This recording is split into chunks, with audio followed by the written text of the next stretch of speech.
Home is supposed to be the safest place on earth. It is the only place where you can let your guard down, away from all the dangers of the world. But this is not always the case. When a family in California left their little girl at home with her elder brother, they never imagined that she would be harmed in the most brutal way. Let's dive in. Leila Fowler lived in Valley Springs, California, with her dad Barney Fowler, stepmom Krista Walters, and many brothers and sisters. On April 27, 2013, 8-year-old Leila was left under the care of her older brother Isaiah, while the rest of the family went to watch a Little League baseball game. At around noon, California police received a call from a distressed woman claiming there was an intruder in her house and that her stepson and daughter were home alone. My children are at home alone, and a man just ran out of my house. My older son was in the bathroom, and my daughter started screaming. Okay. He came out, there was a man inside of my house. I need an officer there. This call came from Crystal Walters. She told the dispatcher that her daughter was okay, but really freaking out. She said that she and her husband were on their way home. As officers rushed to the scene, the dispatcher called Isaiah to check how he and his sister were doing. A distraught Isaiah said that he was in the bathroom when he heard a door slam. He then heard someone yelling and banging the bathroom door. When he came out of the bathroom, he saw a Mexican man running through the back door. The man was tall and had long gray hair. When the dispatcher asked him about his sister, he said that the man stabbed her a bunch of times and that she's probably dead. Barney and Crystal came home before the officers. They found Isaiah sitting in the living room with a phone in one hand and a baseball bat in the other. Leila was lying on the floor in her bedroom, unconscious. Barney got closer and saw that she had a bloody cut on her forehead and blood on her shirt. When he lifted her shirt, he saw numerous wounds dotted across her chest. Blood was seeping out from the cuts. Barney picked up his little girl and he could feel her slipping away from him as she carried her out the front door. I went in and carried my daughter's body out. Couldn't take her to the hospital because I felt she's still alive. Leila was later pronounced dead at the hospital. The autopsy showed that she had been stabbed more than 70 times in the chest. Her family was totally heartbroken. Who could do such a horrible thing to an innocent girl? The brutal incident shocked the tight-knit community of Valley Springs. They no longer felt safe in their own homes. This was supposed to be a safe community without all the big city crime. Parents were now afraid to let their little ones out to play. Meanwhile, authorities talked to all the residents to see if anyone had noticed anything suspicious on that day. A neighbor from across the street said he didn't see anyone coming out of the house. Nobody came out that door, plain and simple. I got a German wolf, 95 pounds. Every time somebody walks down that street, they start barking. When this all happened, there was no barks. But one neighbor said she saw a man running out of the Fowler's house. She gave a similar description to the one Isaiah had given the officers. Investigators conducted a door-to-door sweep of houses, storage sheds, and horse stables. They even brought in divers to search 2 reservoirs for clues. They also blocked all the roads coming in and out of the neighborhood. Residents had to show their IDs before being allowed to pass. Registered offenders in the area were questioned and ruled out as suspects. For days, the Calvera County Sheriff's Office poured all their time and resources on this case, hoping to provide answers to the family and the community. But every lead came to a dead end. The house showed no sign of a break-in or a robbery. There was nothing to go on except for the word of a 12-year-old boy and a neighbor. No one else in the neighborhood had seen the strange man that the 2 were describing. This neighbor later changed her story, saying that she didn't see anyone. Meeting, the witness recanted her previous statements and her identification of the man she saw running away. She also refused to provide a description to the sketch artist so that a composite could be completed.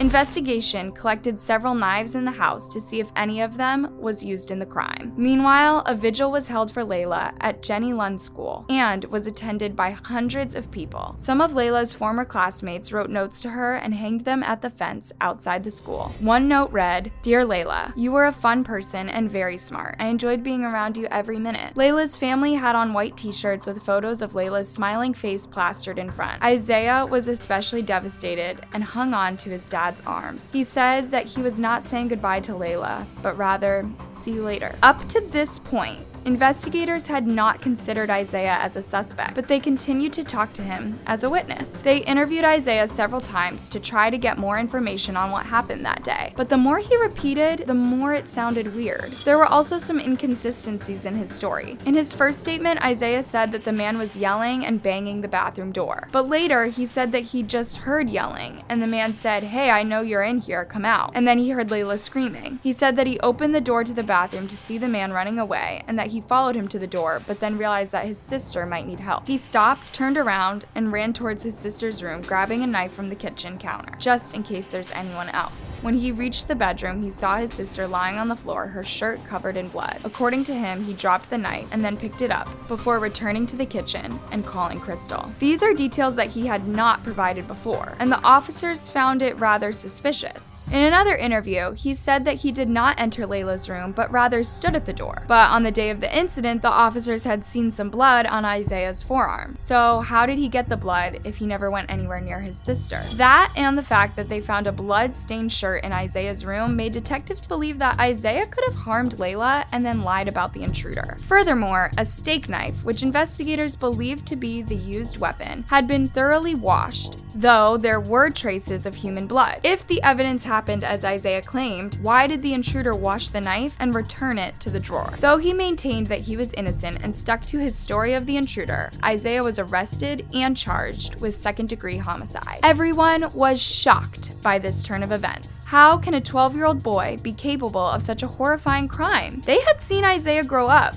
and he never showed any signs that he could cause concern. What would make him turn on his sister like that? He always seemed to get along with Leila. Isaiah's parents were also horrified by the arrest. They didn't believe that their son was capable of hurting his sister.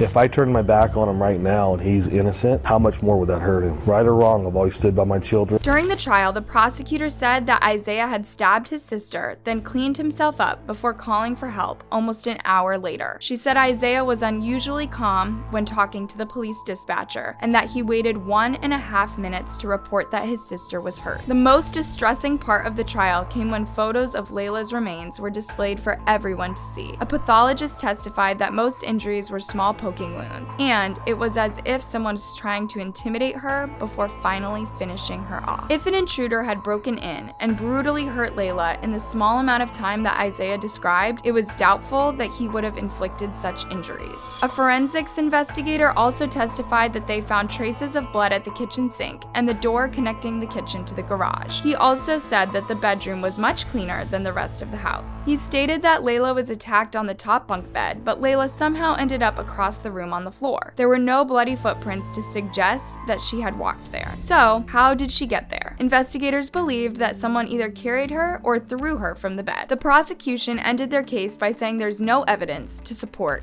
Isaiah's story. The defense, however, argued the investigators did a shoddy job with collecting evidence and that they were in a hurry to arrest Isaiah. He said that Isaiah never changed his description of the intruder and that he was hysterical and crying while on the 911 call. He added that Isaiah had maintained his innocence even when he had got a lot to gain when they offered him a plea deal. He argued that the prosecution failed to show a motive of the slaying, saying that it was unlikely that a boy his age would know how to clean up a crime scene so well. In the end, in October 2015, Isaiah was found guilty and sentenced to 6 years to life as a juvenile offender, which means that he would be staying in juvie until the age of 25. While giving the ruling, the judge said that Isaiah's statements didn't make sense to the court. The Fowler family was outraged. Barney stormed out of court while other family members shouted in disapproval. They later said they were disappointed with the county because they believed the killer was still out there. They pushed for an appeal, saying that Isaiah was wrongly convicted, and in February 2018, the conviction was overturned and Isaiah was given a new trial. But unfortunately for them, Isaiah was found guilty in the new hearing and re-sentenced to stay in juvie until he's 25. So instead of getting his prison time reduced, he got more time. This is a very case, especially since the family lost both a son and daughter. However, it is still interesting to note that while Isaiah was convicted for the crime, some stuff about the case doesn't add up. For example, why didn't the cops find Isaiah's bloody clothes even after searching the house and its surrounding? How can a boy his age know how to clean a crime scene so well? Isaiah took a lie detector test and passed with flying colors. While these may not always be accurate, some experts looked at his test and agreed that the possibility of him lying was 2 out of 1,000. This means that Isaiah must have to be a very good liar. And then there was this male hair that was found on Leila's underwear. It didn't belong to any of Leila's family members or the police. So how did it get there? Who does it belong to? While Isaiah is now serving time for his sister's death, I can't help but wonder, did he do it? Nonetheless, Leila was a sweet and cheerful girl who had her whole life ahead of her. She didn't deserve such a cruel and brutal end. Rest in peace, Leila Fowler. That's the end of our video today. What do you think about this case? What happened in that house? Did Isaiah hurt his sister? Let me know your thoughts thoughts down in the comment section.